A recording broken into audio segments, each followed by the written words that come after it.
Hello students, हाजी जुमा लेता हूँ। मैं आपको मैथ्स टू सिखाऊंगा।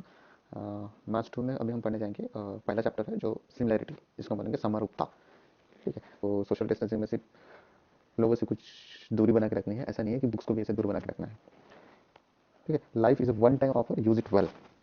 जिंदगी एक ही बार मिलती है, उसको अच्छे से जीना आना चाहिए। तो काफ़ी समय है, आप आपके दिन भर में बाकी कामों के साथ साथ आप पढ़ाई को भी आप अच्छे से वेल मेंटेन तरीके से पढ़ सकते हो। ठीक है, पहला स्टेप लेने में काफ़ी लंबी छलांग मारनी पड़ेंगी, बट उसके बाद आपको एकदम आराम से आप वन बाय वन, बस गिव अप नहीं करना है और बैक नहीं करना है। अब कंटिन्यू चलते जाना है। Once a time you will get a success. ठीक है, सक्सेस मिलने के बाद दिखता काफ़ी छोटा है, हमें लगता है कि कभी कभी वाह क्या सक्सेस है, बट उसके लिए एक आगे वाले पर्सन ने क्या क्या कठिनाइयाँ झेली है ये हम नहीं दिख पाते। सो जैसे कि सक्सेस के लिए आपको hard work, dedications, sacrifice, discipline, failures, risk, इन सब से होकर गुजरना पड़ेगा, तब जाके आपको मिलता है एक success. Being late doesn't mean failure, maybe it means getting ready to great launch. अब क्या, अब आपका स्कूल बंद है, फिलहाल स्कूल शुरू होने में तो समय है। तो अभी हमें क्या करना है, अभी हम जैसे घर में है, लॉकडाउन है, तो सिर्फ लॉकडाउन नहीं समझना है, इसको एक अपॉर्चुनिटी समझ के आपको पढ़ाई स्टार्ट करनी है। अभी 10th एज है, बोर्ड है, 10th का बोर्ड है, थोड़ा डिफिकल्ट जाता है क्योंकि अभी 9th की तो एग्ज़ाम भी नहीं हुई है। ठीक है, सो थोड़ा हार्ड जा सकता था, बट आपके लिए एक अपॉर्चुनिटी है। इट्स अ गोल्डन अपॉर्चुनिटी कि आपको बाकी काम के अलावा काफ़ी समय है खुद पे काम करने के लिए, जो हम नहीं करते। ठीक है, ग्रेट लॉन्च, तो अभी आपको ग्रेट लॉन्चिंग के लिए तैयार करना है क्योंकि स्कूल पीरियड शुरू होने वाला है, तो आपको ग्रेट लॉन्चिंग के लिए आपको अभी से पढ़ाई स्टार्ट करनी पड़ेगी। आपको हर एक डाउट, हर चैप्टर का थोड़ा बहुत नॉलेज होना पहले से ज़रूरी है। अगर पहले से नॉलेज पता होगा तो आप ग्रेट लॉन्च के लिए एकदम तैयार हो जाएंगे। सो आप लॉन्चिंग के लिए तैयार हैं? सो ठीक है, लेट स्टार्ट करते हैं। सो भूमिति क्षेत्र है, घटक है समभुज त्रिकोण, तो जिसमें हम पढ़ेंगे कि समरुज त्रिभुज के गुणधर्म, त्रिभुज के गुणधर्म, पाइथागोरस प्रमेय जो कि ट्रायंगल के लिए हमें लंबाई मापने के लिए काफ़ी उपयोग में आने वाली है आगे जाके। उसके बाद हम देखेंगे समरुज त्रिभुजों की रचना कर सकना, वृत्त की जीवा एवं स्पर्श रेखा के गुणधर्म का उपयोग कर सकना, ये हम सीखेंगे। ये आपको ओवरऑल में सीखने को मिलेगा। वृत्त की स्पर्श रेखा की रचना कर सकना, वृत्त मतलब जो सर्कल होता है, सर्कल में हम टेंजेंट बनाते हैं, लाइन, वो भी त्रिकोणों के गुणधर्मों को लेकर ही हम उस पे उस पे पढ़ना होता है, तो वो यहाँ पे हम सीखेंगे। ये गणित भाग दो के कुछ चैप्टर्स है। समरूपता हो गया, पाइथागोरस का प्रमेय, वृत्त, भूमिका रचना, निर्देशांक भूमिति, त्रिकोणमिति और महत्व मापन। ये हम बारी बारी से पढ़ेंगे। अभी सिर्फ हम जो पढ़ने वाले हैं वो है पहला, जिसमें समरूपता के बारे में पढ़ेंगे।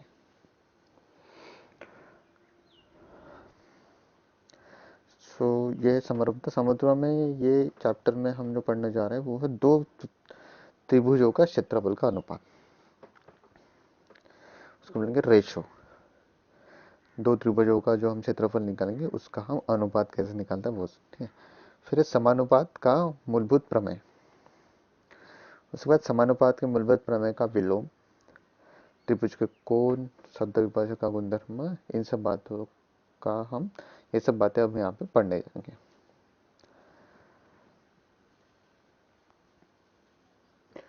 जैसा कि हमें पता है, हम किसी का भी अनुपात अगर निकालते हैं तो m/n जो यहाँ पे लिखा है हम उसको प्रोपोर्शन के इसमें, ये वही नंबर प्रोपोर्शन m/n ऐसे भी हम लिख सकते हैं। ठीक है, अनुपात निकालने के समय जो भी संख्या रहेंगी वो पॉजिटिव रियल नंबर होनी चाहिए। ठीक है, अच्छा तो हमें त्रिभुज का क्षेत्रफल पता है, हम पहले से पढ़ते आ रहे हैं। त्रिभुज का क्षेत्रफल होता है हाफ इंटू आधार और ऊंचाई का गुना। आधार और ऊंचाई के गुने का आधा हम करेंगे तो क्षेत्रफल मिलेगा त्रिभुज का। आधार क्या होता है? ये बेस, उसको हम बोलेंगे आधार। ताकि नीचे का जो होता है, जो पहिया वाला जो पोर्शन बोलेंगे हम, वो वाला होता है आधार, और ये है ऊंचाई त्रिकोण की। ये ऊंचाई, त्रिकोण मतलब त्रिभुज, क्योंकि ये देखो 1 2 3 भुजाएं हैं, इसलिए हम उसको त्रिभुज कहते हैं। ठीक है, तो अभी हम जो शुरू करेंगे, अभी त्रिभुज के क्षेत्रफल का अनुपात निकालेंगे। अभी हम यहाँ पे देखेंगे कि यहाँ पे दो त्रिभुज है, एक है ए बी सी है और दूसरा है पी क्यू आर। अब ये दो त्रिभुज है, हमें इनके क्षेत्रफल का अनुपात निकालना है। अनुपात मतलब हम बोलेंगे उसको रेशो, इसका रेशो निकालेंगे। तो ठीक, तो रेशो निकालना है, तो रेशो हम कैसे निकालेंगे, तो अब इसको देखना है। अब जैसे हमें क्षेत्रफल का फॉर्मूला पता है, क्षेत्रफल हमें कैसे निकालना है, ठीक है, तो उसी के अनुरूप, उसी को लेकर हमें अनुपात निकालना है। क्योंकि यहाँ पे क्या बोला है, क्षेत्रफल का अनुपात निकालना है। ठीक है, तो हम पहले लेंगे, जैसे ट्रायंगल बोला है, त्रिभुज ए बी सी का आधार। अब ए बी सी का, तो ये देखो ये क्या है, बी सी जो है वो आधार है।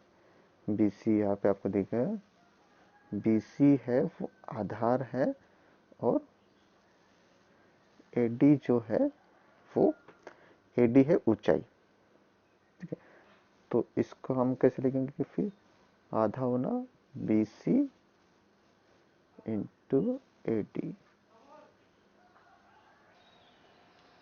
तो half into B C into A D, ये हो गया ए बी सी के लिए।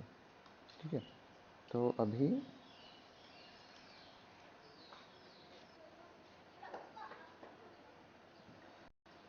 जैसे हमने किया था ए बी सी का, वैसे अभी ये पी क्यू आर का हम करेंगे। पी क्यू आर का भी कैसे लिखेंगे, ये देखो, हाँ आधा लिखा है, आधा गुना क्यू आर।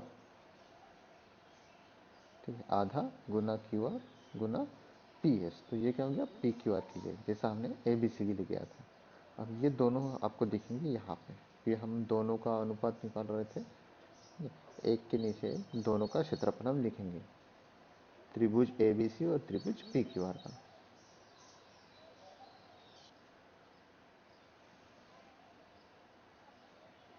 जैसा भी आपने देखा, ये हमने दोनों का क्षेत्रफल निकाल लिया था।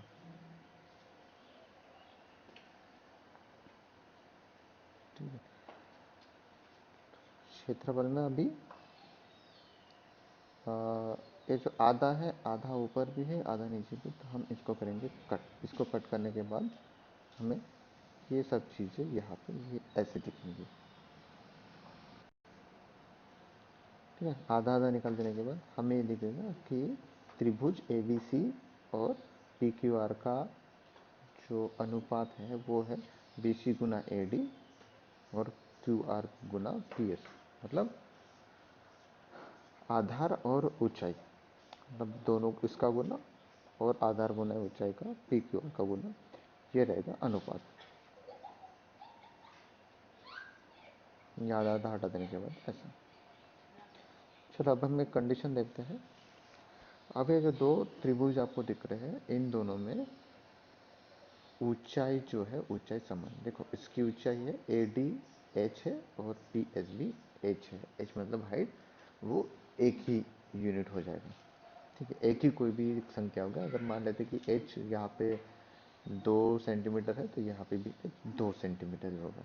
ठीक है, अगर ऊंचाई अगर समान है, तो उस समय हम क्या करेंगे, जैसे हमने पहले किया था, दोनों क्षेत्रफल का अनुपात अगर जब हमने निकाला था, ठीक है, अनुपात जो निकाला था, तो ये वाले को हम अभी कंसिडर करेंगे यहाँ पे। तो अभी जैसे हम यहाँ पे देखेंगे कि यहाँ पे h हाइट जो है, हाइट समान है। हाइट समान है तो हम क्या करेंगे, यहाँ पे हाइट हम काट देंगे, क्योंकि हाइट ऊपर भी नीचे भी है, तो दोनों कट जाएंगे, तो रहेगा एक। और एक को हम जैसे किसी भी संख्या से गुनते हैं, तो वही संख्या रहती है। तो ये एच एच हट जाएगा, उसके बाद हमारे पास सिर्फ रहेगा B C by Q R. तो अनुपात त्रिकोण त्रिकोण का अनुपात जो होगा, त्रिकोण ए बी सी और त्रिकोण पी क्यू आर का अनुपात होगा B C is equal to Q R. तो अभी अभी क्या करेंगे हम, जैसे हाइट को हमने ऊंचाई को एच नाम दिया था, वैसे ही बी सी को बी वन और क्यू सी को, सॉरी, क्यू आर को देंगे बी टू। ठीक है, तो उसी हिसाब से बी सी क्यू आर को हम बी सी को देंगे क्यू वन और क्यू आर को देंगे क्यू बी टू। तो अभी हमें मिलेगा इन दोनों का अनुपात, त्रिकोण ए बी सी और पी क्यू आर का अनुपात मिलेगा B one by B two. चलो दूसरी कंडीशन देखते हैं। इसमें है कि अगर आधार समान हुआ तो क्या करेंगे। आधार समान तो सेम पहले जैसा ही चीज रहेंगी। ठीक है, अब यहाँ पे हमें आधार दिखेगा ए बी। अब देखो ए बी सी, ठीक है, ए बी सी, तो इसमें ए बी जो आधा है वो यहाँ पे भी है, मिलेगा। और फिर दूसरा त्रिकोण है ए पी बी, ठीक है, ए पी बी। तो इसमें भी आप देखोगे कि ए बी यहाँ पे भी समान है। तो हमें अनुपात निकालने के लिए अभी हम क्या करना है, त्रिकोण ए बी सी और ए पी बी हमने यहाँ पे लिखा।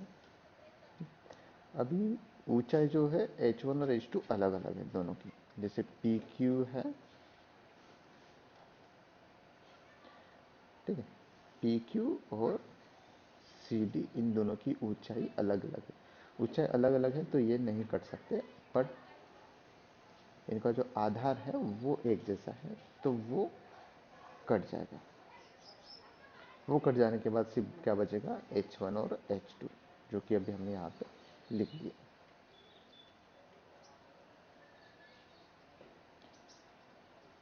ठीक है, तो आखिर में हमें क्या मिलेगा, अनुपात। अगर आधार सेम है तो दो त्रिकोण का अनुपात सिर्फ, दो त्रिकोण का अनुपात क्या रहेगा, उनकी ऊंचाई का परिणाम, उनकी ऊंचाई का परिणाम। अगर ऊंचाई समान है तो दो त्रिभुजों का परिणाम रहेगा उनकी,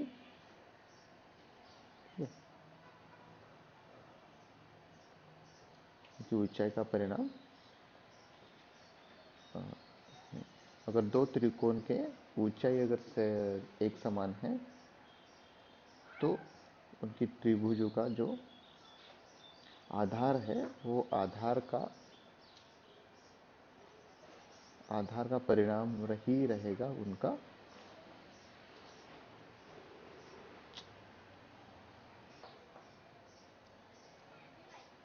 ठीक है, तो अभी हमने दो कंडीशन में क्या देखा, अगर आपका आधार समान है और ऊंचाई अलग अलग है तो उन दो त्रिभुजों का जो अनुपात रहेगा वो ऊंचाई से रहेगा। ठीक है, ऊंचाई से रहेगा। और अगर आधार समान है, मतलब ऊंचाई समान है, तो उन दोनों त्रिभुजों का परिणाम उनके आधार से रहेगा। ठीक है, जैसे इसमें B one by B two बताया गया है।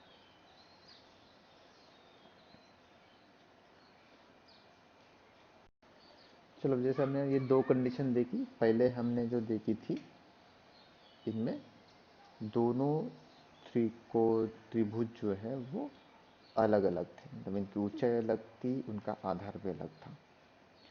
उसके बाद हमने जो कंडीशन देखी थी जिसमें ऊंचाई समान थी और आधार अलग अलग था। ठीक है, आधार अलग अलग, जो अलग रहेगा उसका ही हम परिणाम निकालेंगे, जो समान रहेगा वो हट जाएगा। अब हम संख्या के साथ एक उदाहरण लेते हैं। ठीक, यहाँ पे अब जैसे एक उदाहरण दिया गया है, अ,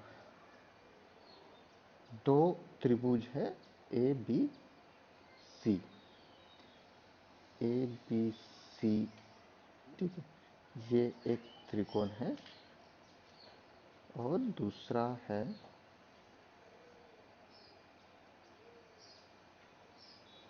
ठीक है, दूसरा कौन सा, और दूसरा है D B C, D B सी।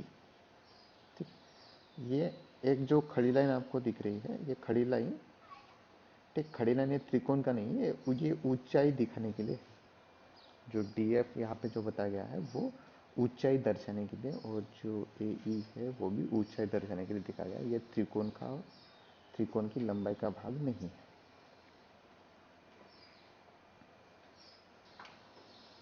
अभी जो क्वेश्चन है, ठीक है, त्रिभुज ए बी सी, और अभी जैसे मैं बताया था त्रिभुज ए बी सी और त्रिभुज डी बी सी, तो इन दोनों में बेस जो है, उसका आधार जो है बी सी, वो समान है। तो अभी हमें छुड़ाना है। कंडीशन क्या दी है, ए बी सी से परपेंडिकुलर। ये जो सिंबल जो दिख रहा है, इस टाइप का जो आपको सिंबल दिख रहा है,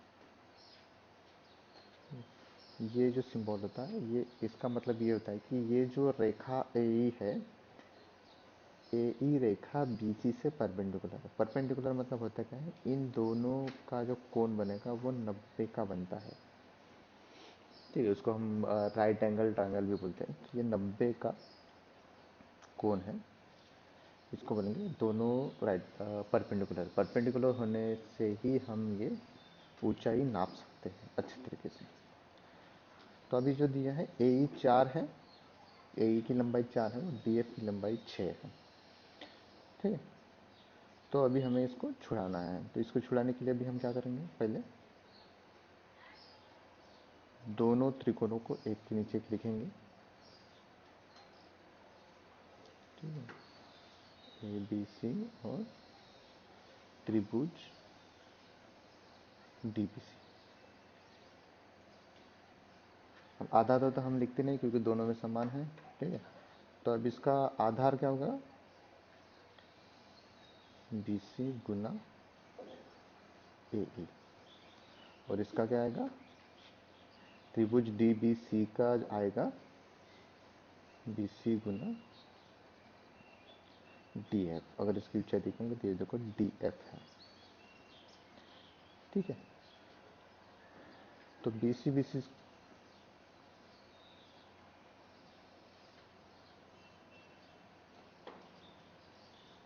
सी दोनों में समान है, तो बी सी कट जाएगा, क्योंकि उसका आधार समान है दोनों में। तो सिर्फ क्या बचेगा, A F into A F by D F. ठीक है, तो अभी क्या बचा है, सिर्फ दोनों त्रिभुजों का परिणाम अगर देखेंगे तो A F by D F, A E by D F. हाँ, A E by D F. ठीक है, ये जो ए ई है और ये डी एफ, ये दोनों की ऊंचाई है। ये अभी हम परिणाम में, क्योंकि उनका जो बाजू बेस है वो सेम है, एक समान है, एक समान चीजें होने की वजह से वो हट गए। तो अभी ए ई बाय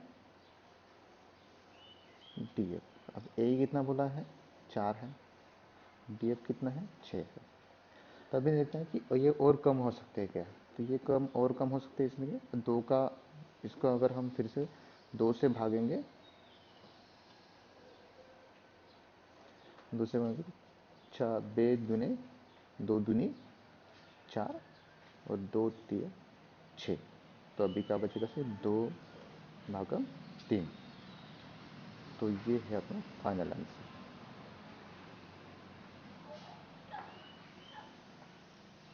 ठीक है, फाइनल आंसर जैसे अभी यहाँ पे दिया है, ये आएगा 2/3, आपका ये आएगा फाइनल आंसर।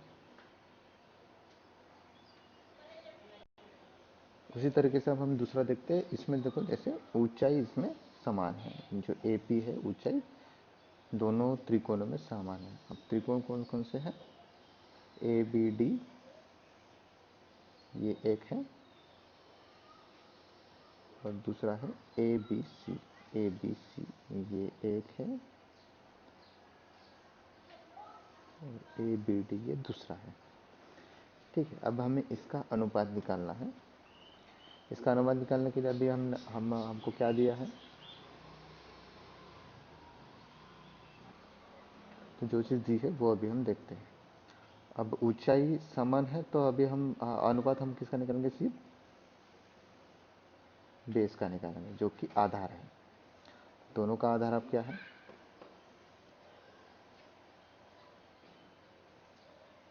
अनुपात निकालने का अब हमें आइडिया पता चल गई। तो दोनों का आधार, तो पहले का आधार क्या था, ए बी सी का आधार है B C.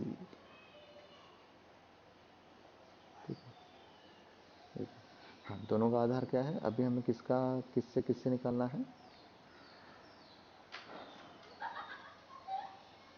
A B D और ए बी सी। तो ए बी डी का आधार है,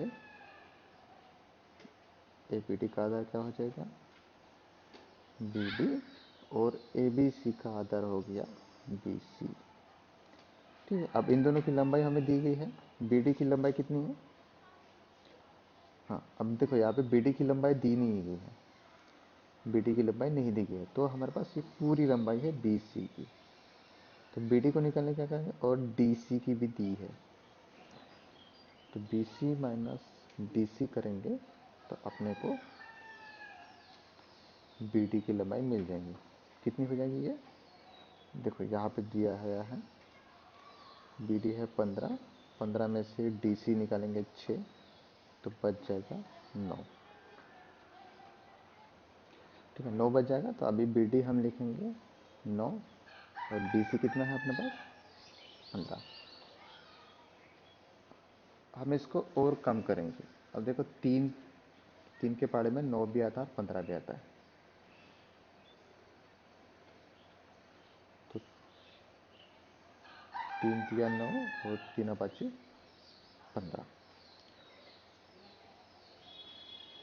तो अभी क्या आ जाएगा ये 5। तो अपने पास अब आखिरी जवाब क्या बचेगा, 3/5। अब ये दूसरा देखते हैं, दूसरे में भी, अब ये दूसरा देखते हैं, दूसरे को बोला है त्रिभुज ए बी डी, जो कि पहले जैसा था, और उसका अनुपात हमें निकालना है ए डी सी से, ए डी सी ये वाला है ए डी सी। ठीक है, तो अभी सेम वैसा ही है जैसा हमने पहले किया था,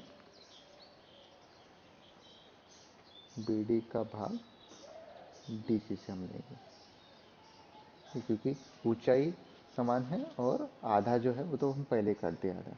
तो बी डी की लंबाई हमने क्या निकाली थी 9, और डी सी की लंबाई क्या दी गई है 6। अब फिर जैसे हमने बोला था कि अब ये 3 का अगर हम 3 का टेबल बोलेंगे, तो 3 तिया 9, 3 दूनी 6, तो आखिर में हम क्या लिखेंगे 3/2।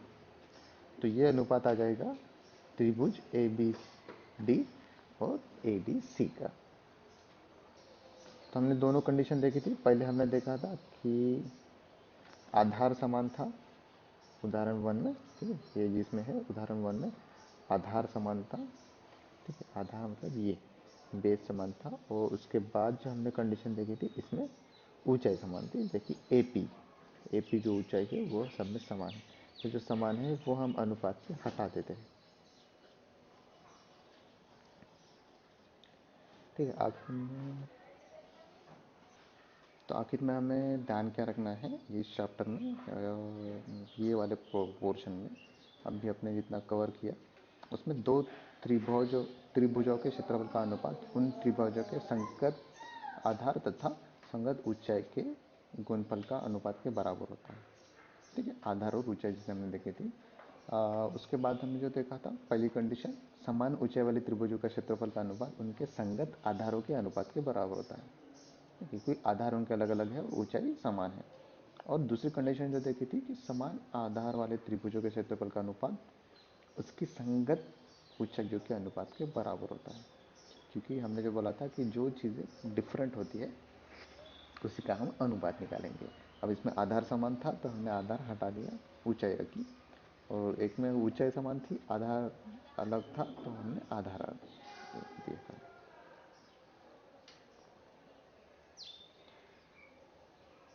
ठीक है, आपकी कुछ क्वेरीज है तो आप बेझिझक पूछ सकते हैं, ये मेरा नंबर है, आप इस पर व्हाट्सअप करके आप कुछ क्वेश्चंस पूछ सकते हैं, और सॉल्यूशंस के लिए यहाँ पे क्वेश्चंस पूछ सकते हैं। Okay, thank you.